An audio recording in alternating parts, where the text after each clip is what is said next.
La bourse n'a jamais été aussi simple et facile d'accès qu'aujourd'hui et pourtant elle entraîne toujours autant de fantasmes et de mythes autour d'elle. Dans cette vidéo, on va parler de comment est-ce que les riches s'enrichissent, quelles stratégies ils utilisent et comment tu peux utiliser la même stratégie, comment faire travailler l'argent pour toi et non contre toi, comment limiter les risques et surtout quelles stratégies utiliser. Donc, avant de commencer cette vidéo, j'aimerais préciser que je ne suis pas un expert, je suis une personne normale comme toi qui a appris la bourse et qui a commencé à investir. Donc, je vais parler de mon retour d'expérience, de comment faire, de mathématiques et surtout de transmettre mon savoir à une personne qui souhaiterait débuter la bourse ou se renseigner ou même étoffer ses connaissances. Donc, on va tout de suite commencer cette vidéo par enlever les fausses croyances que tu as autour de la bourse. Tout simplement, tu as certainement dû entendre des personnes parler comme quoi c'était un casino, qu'elles avaient perdu tout leur argent, qu'elles avaient fait x400 grâce à la bourse. Tu as peut-être entendu dire qu'il faut de gros capitaux ou qu'elle est réservée à une élite. Pourtant, tout ça est faux. Je vais t'expliquer pourquoi.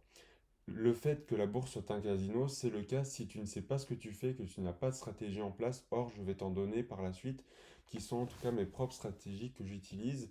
Et le fait de ne pas en avoir fait que tu vas investir un peu n'importe où, tu vas pas savoir comment gérer ton argent et tes émotions, et ce qui va faire que tu vas perdre beaucoup d'argent ou en gagner justement beaucoup si tu as énormément de chance, mais dans la majorité des cas, tu perdras beaucoup d'argent sans stratégie. Ensuite, il faut de gros capitaux. C'est à la fois faux et à la fois vrai, car évidemment, si tu as beaucoup d'argent à mettre en bourse, ça va aller beaucoup plus vite pour toi et ça va être beaucoup plus simple de lancer la machine. Néanmoins, si tu as peu de capitaux, tu peux toujours commencer et le but est de construire l'habitude de le faire, par exemple, tous les mois, car ça va t'amener à une chose très importante que je vais t'expliquer à la fin de cette vidéo, ou en tout cas dans cette vidéo, qui va pouvoir obtenir l'objectif tout simplement des 1 48 250 € que tu auras vu dans le titre de cette vidéo, et c'est juste indispensable d'avoir une habitude pour atteindre cet objectif. Ensuite, elle est réservée à une élite. C'est encore totalement faux, car si tu es majeur, tu peux ouvrir un compte en 5 minutes, un PEA ou un compte titre, et investir directement par la suite sur celui-ci.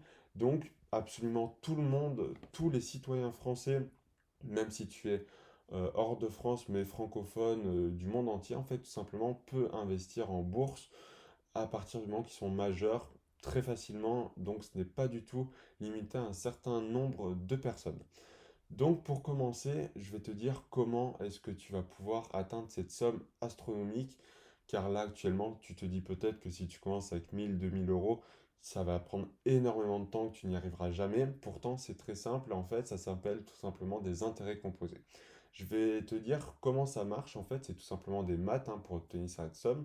Tu vas avoir une petite vidéo qui s'affiche. Si tout simplement tu mets 100 euros par mois pendant 45 ans à un taux d'intérêt de 10%, donc ce qui est pas du tout compliqué d'obtenir, je vais te dire dans les stratégies après comment faire, tu vas avoir par la suite plus d'1 million d'euros en capital et presque 1 million d'euros donc d'intérêt, tout simplement.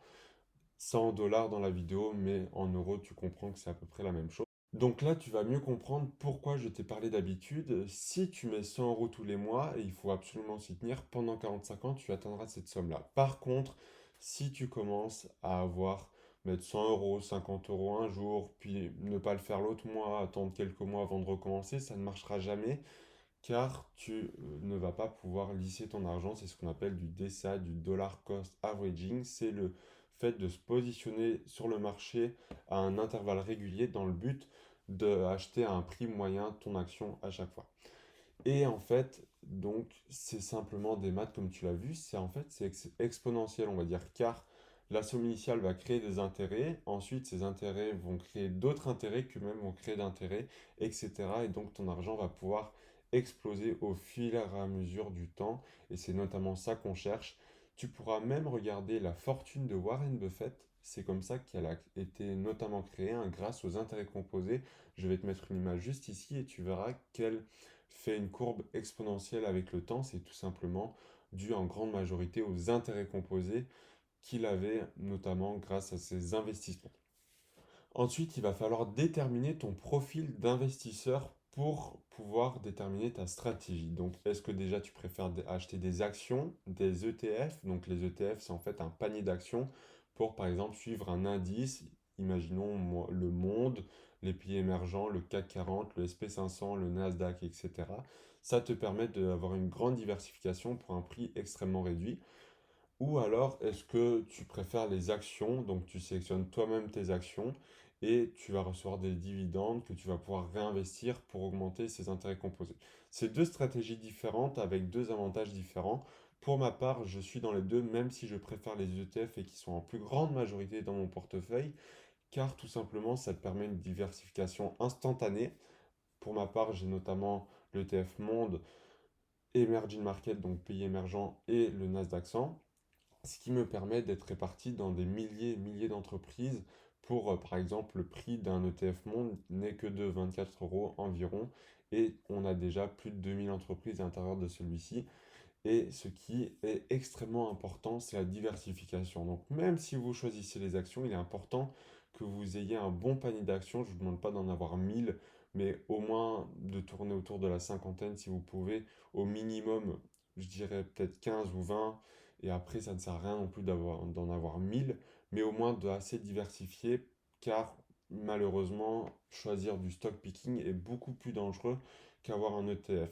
Dans le sens où si vous prenez des actions moins connues ou pas forcément sûres comme Coca-Cola, etc., même si ça ne veut rien dire, elles pourront toujours s'écrouler plus facilement. Mais c'est pour ça qu'on va préférer, si on utilise les actions, prendre du stock picking d'actions qui sont bien implantées comme Apple, Nike, Coca-Cola, Pepsi, etc., qui auront moins de chances de, entre guillemets, se casser la figure, même si le risque est toujours présent. C'est pourquoi j'ai décidé d'utiliser les ETF, surtout que c'est beaucoup plus simple d'utilisation. Pourquoi beaucoup de personnes n'y arrivent pas en fait à atteindre cette somme? C'est très simple, c'est que si ça comporte deux qualités que peu de monde ont, c'est tout simplement déjà de une la patience. Et oui, il faut être patient, comme je vous ai dit, si vous investissez 100 euros par mois, il faudra attendre 45 ans pour atteindre cette somme.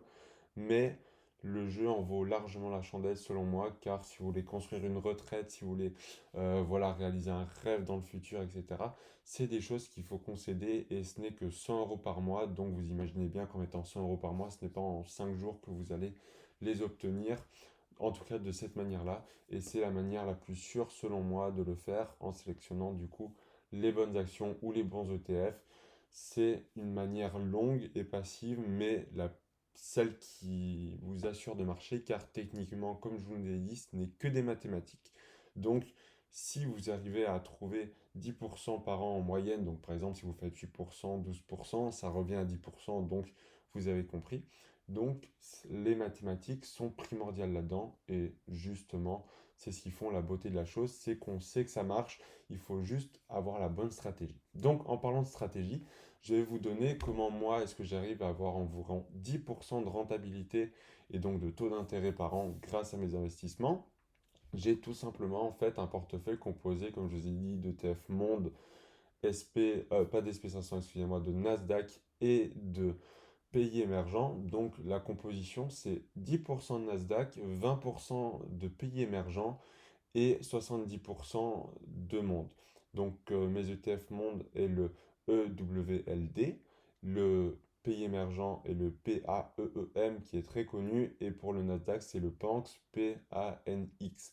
Donc c'est ces trois-là que j'utilise, et c'est ceux pour moi qui marchent le mieux et que j'aime le plus, donc qui sont distribuants dans le sens où les dividendes sont directement réinvestis, qui ont des frais de gestion très peu élevés et qui en plus de ça correspondent à un PEA. Donc pour ceux qui ne connaissent pas, le PEA est une niche fiscale pour les Français qui permet d'éviter la flat tax à 30% dont vous êtes soumis pour les résidents français qui perçoivent des dividendes en fait des actions américaines, imaginons. Donc, ou même sur les plus-values, vous allez être taxé à 30% au total entre la taxation française et américaine, alors que le PEA, c'est un peu plus de la moitié que vous allez payer en impôts, donc en taxes. Vous allez quand même être taxé, mais beaucoup moins, à 12,8%. C'est des charges sociales, si je dis pas de bêtises, ou c'est quelque chose dans le genre. Et tout simplement, ça va vous permettre donc de payer moins d'impôts et également de pouvoir investir dans des ETF qui sont à l'étranger. Donc ça, je ferai une autre vidéo dédiée au PEA par la suite pour mieux vous expliquer, mais au moins sachez que c'est possible de les intégrer dans votre PEA ou d'en ouvrir un également. Pour ma part, je suis sur Bourse Direct, mais vous pouvez vous renseigner sur Boursorama, etc. Il y a beaucoup de services qui en proposent, mais en tout cas, Bourse Direct, je suis très content. Et donc, une fois que vous avez cette stratégie-là, il va être important de ne pas agir avec émotion, c'est-à-dire que vous n'allez pas suivre l'actualité tous les jours du monde boursier, vous n'allez pas faire le moindre mouvement sur votre portefeuille parce qu'il y a X ou Y actions qui se passent dans le monde. Ça va être très important pour vous de garder la tête froide, ne pas forcément suivre les informations. Pour ma part, je ne regarde pas BFM Business tous les jours, je ne regarde pas les actualités boursières tous les jours, ni même économiques, car je sais que ma stratégie marche, elle a fait ses preuves dans le temps. Et surtout, j'évite de regarder tous les jours mon portefeuille boursier. Pourquoi? Car vous allez voir une fois qu'il est dans le rouge, une fois dans le vert. Donc, tout ça va jouer beaucoup plus sur vos émotions. Alors que si vous le faites une fois tous les mois, moi, ça me prend juste 5 minutes d'acheter mes actions. J'achète mes actions, j'attends le mois, je rachète mes actions, je vois comment s'est comporté mon portefeuille. J'attends un mois, je regarde, je rachète mes actions, etc. C'est très important pour vous de ne pas trop regarder au jour le jour votre portefeuille, mais plus dans la durée, car vous allez éviter les actions néfastes que vous allez prendre à cause en tout cas de vos émotions, tout simplement.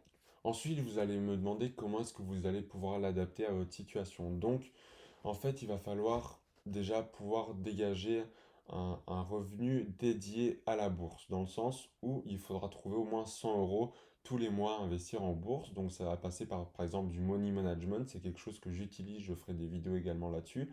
Donc dédier un petit pourcentage de votre salaire à mettre en bourse. Et si vous êtes plus jeune et que vous n'avez pas peut-être 100 euros à mettre en bourse, mais déjà 50, il faut commencer, car comme je l'ai dit, les intérêts composés sont la base d'une habitude. Donc même si c'est pas 100 euros, mais peut-être 20 euros aujourd'hui, ça sera peut-être 100 euros demain quand vous aurez plus de moyens. Donc c'est important d'investir tous les mois coûte que coûte, même si la somme est dérisoire, car elle va en fait enclencher petit à petit les intérêts composés pour grossir dans le temps, et c'est pour ça que c'est très important de prendre l'habitude, peu importe la somme, sachant que même si vous êtes dans le domaine des actions, vous allez pouvoir acheter des fractions d'actions en général à partir d'un euro, que ce soit sur Revolut, Trading 212, Trade Republic, etc. Donc c'est très important de juste prendre l'habitude, même si vous avez 18 ans, que vous n'avez pas encore 100 euros à dédier tous les mois à cette activité, rien que prendre l'habitude de voir que ça fonctionne et de comprendre le mécanisme à mettre en place, c'est très très important. Ensuite, je vous invite aussi à comprendre déjà comment fonctionne la bourse de manière générale. Donc si vous voulez, je vous ferai une vidéo de la bourse en général, ça sera à vous de voir si vous voulez cette vidéo. Car tout simplement, c'est important aussi de comprendre les fonctionnements et de comprendre les bases fondamentales. Je ne vous demande pas de commencer à devenir un trader, à comprendre tous les graphiques, savoir l'analyse fondamentale, technique, psychologique, etc. Ça ne sert à rien, surtout si vous êtes dans une optique d'investissement passif et long terme qui va ne vous durer que 5 minutes par jour. Rien ne sert à savoir si vous achetez au même moment, enfin en tout cas au meilleur moment, savoir si vous faites la meilleure affaire du siècle, c'est surtout de suivre votre stratégie, etc. Donc pour moi, je vous le répète, hein, c'est une stratégie simple basée sur 3 ETF qui me permettent de réaliser juste 10% par an. Ça ne sert à rien de se prendre la tête à commencer à calculer est-ce que je prends telle action, est-ce que j'utilise tel effet de levier. D'ailleurs, petit conseil, n'utilisez jamais d'effet de levier. Si vous êtes débutant, ce sont des instruments surtout pour les grands traders, et encore eux-mêmes ont du mal encore à l'utiliser. Donc je vous invite vraiment à juste ne pas utiliser de levier, ça sera le plus simple pour vous. Donc vous avez une stratégie, vous n'êtes pas obligé de prendre la même que la mienne, hein, vu que si c'est sur des actions, ça peut être différent. Je ferai une vidéo également sur les actions que je possède et les résultats que j'ai eu pour le moment avec elles. Mais en tout cas, juste ayez votre propre stratégie qui vous correspond. Donc ça, c'est à voir avec votre personnalité. Les ETF marchent très bien pour une personne qui ne veut pas du tout se prendre la tête, mettre juste une petite somme d'argent et ensuite voir comment son portefeuille évolue et peut-être l'adapter par la suite. Les actions correspondent aussi bien à ce type de portefeuille-là, enfin en tout cas de profil, car ça prend pas trop longtemps, même si ça va prendre un peu plus de temps, car il va falloir analyser les actions, comment elles se comportent au niveau financier, etc. L'entreprise, comprendre comment elle réinvestit, les dettes, etc. Donc c'est un peu plus complexe, mais c'est peut-être bien pour une personne qui s'y intéresse, qui veut prendre le temps de comprendre l'entreprise et sélectionner des entreprises qui lui tiennent à cœur et qui sont bonnes fondamentalement. Et ça peut aussi être bon si vous voulez plus des dividendes que justement une plus-value en fait, tout simplement. Donc ça, c'est à vous de voir suivant votre profil à vous. Pour résumer cette vidéo, donc comment est-ce que vous allez pouvoir gagner 1 48 250 € en bourse? Ça va être tout simplement par le biais des intérêts composés que Warren Buffett met en avant en investissant 100 € par mois pendant 45 ans à 10% par an. Et tout ça, comme je vous l'ai dit, ce ne sont que des maths avec une stratégie qui peut être très simple. 3 ETF suffisent, vous trouvez les bons qui vous correspondent le plus. Il y a d'innombrables possibilités. Il suffit juste de chercher celle qui vous correspond le mieux, de rester investi sur le long terme en créant deux habitudes à investir tous les mois ou peut-être toutes les semaines, suivant quand vous préférez, et de ne surtout pas réagir en fonction de vos émotions, qui est la pire chose dans le monde de la finance et notamment en bourse. Et vous êtes bon pour continuer sur votre objectif de financer et d'atteindre le million d'euros le plus rapidement en bourse. Et donc, vous l'aurez compris, comme c'est des maths, au plus on met de l'argent chaque mois, au plus vite on atteindra ce million d'euros. Voilà, j'espère que cette vidéo vous aura plu et qu'elle vous aura apporté des choses. Si vous souhaitez en savoir plus sur l'investissement, comment débuter dans ce milieu-là, je vous invite à me suivre sur cette chaîne YouTube ou sur mes réseaux sociaux qui sont en description et surtout de liker cette vidéo si elle vous aura plu. Je vous souhaite une très bonne journée et à la prochaine.